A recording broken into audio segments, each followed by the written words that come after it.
ಅಮ್ಮ ದೀಪು. ಏಯ್, ನೀನ್ ಯಾಕೆ ನನ್ನನ್ನು ಅಮ್ಮ ಅಂತ ಕರಿತೀಯ? ಅವತ್ತೇ ಹೇಳ್ದೆ ತಾನೆ ಹಾಗೆ ಕರಿಬೇಡ ಅಂತ.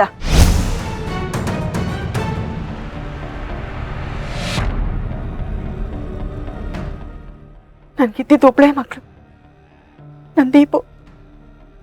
ನನ್ನ ಮಗಳು ಸಾವಿನ ನೆಪ ಇಟ್ಕೊಂಡು ನಮ್ಮನೆಗೆ ಬಂದು ನನಗೆ ಸಾಂತ್ವನ ಹೇಳಿ ಈಗ ನನ್ನ ಅಳಿಯನ್ನೇ ಮದುವೆ ಆಗಕ್ಕೆ ಹೊರಟಿದ್ಯಾ?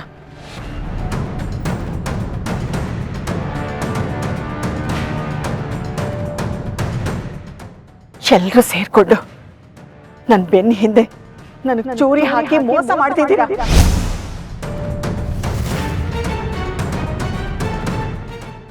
ಇಲ್ಲ ಅಮ್ಮ, ನನ್ ಚಿರಾಗ್ ಅವ್ರನ್ನ ಮದ್ವೆ ಆಗೋದ್ರಿಂದ ಯಾರಿಗೂ ಮೋಸ ಆಗಲ್ಲ. ದೀಪ ಅವ್ರಿಗೂ ಮೋಸ ಆದಂಗ ಆಗಲ್ಲ. ಮುಚ್ಚೆ ಬಾಯಿ. ಯಾವುದೇ ಕಾರಣಕ್ಕೂ ನೀನು ನಮ್ಮ ಅಳಿಯನ ಮದ್ವೆ ಆಗಕ್ಕೆ ನಾನು ಬಿಡಲ್ಲ.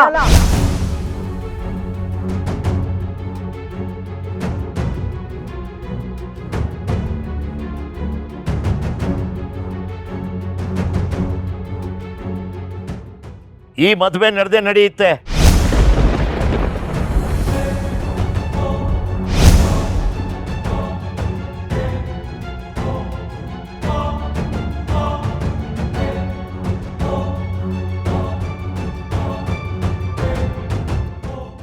ಏನು ಹೇಳ್ತಾ ಇದ್ದೀರಾ? ನಮ್ಮ ಅಳಿಯಂದ್ರು ನಮ್ಮ ದೀಪನ ಮರ್ತು ಇವಳನ್ನ ಮದ್ವೆ ಆಗ್ಬೇಕಾ? ಇದಕ್ಕೆ ನಿಮ್ಮ ಒಪ್ಪಿಗೆ ಇದೆಯಾ? ಹೌದು. ನನ್ನ ಮಗಳು ಇಲ್ಲ ಅನ್ನೋ ಕಾರಣಕ್ಕೆ ಅವಳ ನೆನಪಿನಲ್ಲೇ ನಮ್ಮ ಅಳಿಯಂದ್ರು ಇನ್ನೆಷ್ಟು ದಿನ ಅಂತ ಕೊಡಬೇಕು?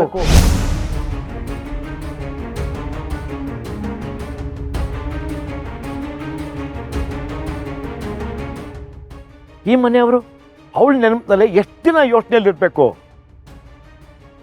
ನನ್ನ ಪ್ರಕಾರ ನಮ್ಮ ಅಳಿಯಂದ್ರು ದಿಶಾನ ಮದುವೆ ಆಗೋದ್ರಲ್ಲಿ ಯಾವ ತಪ್ಪು ಇಲ್ಲ.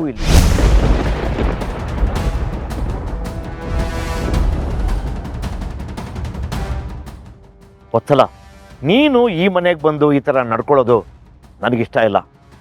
ನಡಿ, ನಮ್ಮ ಮನೆಗೆ ಹೋಗೋಣ. ಅದೇ ಇಷ್ಟು ದಿವಸ ಇದ್ದಿದ್ದು ನಮ್ಮ ಬೀಗ್ರ ಸಂಬಂಧ ಇಲ್ಲಿಗೆ ಮುಗಿಯುತ್ತಾ? ಇವ್ರು ಯಾರು, ನಾವ್ ಯಾರನ್ನ?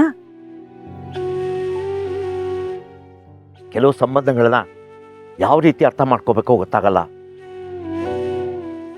ಸದ್ಯಕ್ಕೆ ಅಳಿಯಂದ್ರು ಅವ್ರ ಮನೆಯವ್ರು ಒತ್ತಾಯದ ಮೇಲೆ ಮದುವೆ ಆಗಿ ಅವ್ರ ಜೀವನ ಅವ್ರು ನೋಡ್ಕೋತಾರೆ.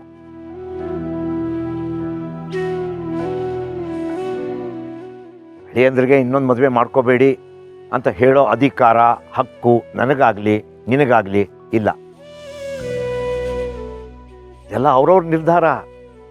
ನಾವು ಮನಸ್ಸು ಗಟ್ಟಿ ಮಾಡಿಕೊಂಡು ಅವ್ರಿಗೆಲ್ಲ ಒಳ್ಳೇದಾಗಲಿ ಅಂತ ಹರಿಸೋದಷ್ಟೇ ನಮ್ಮ ಕೆಲಸ. ಥರ ಮನ್ಸು ಹೊಡೆಯೋ ಥರ ನಡ್ಕೊಳ್ಳಬಾರ್ದು, ಮಾತಾಡಲೂಬಾರ್ದು. ಏನ್ರಿ ಹೇಳ್ತಾ ಇದ್ದೀರಾ?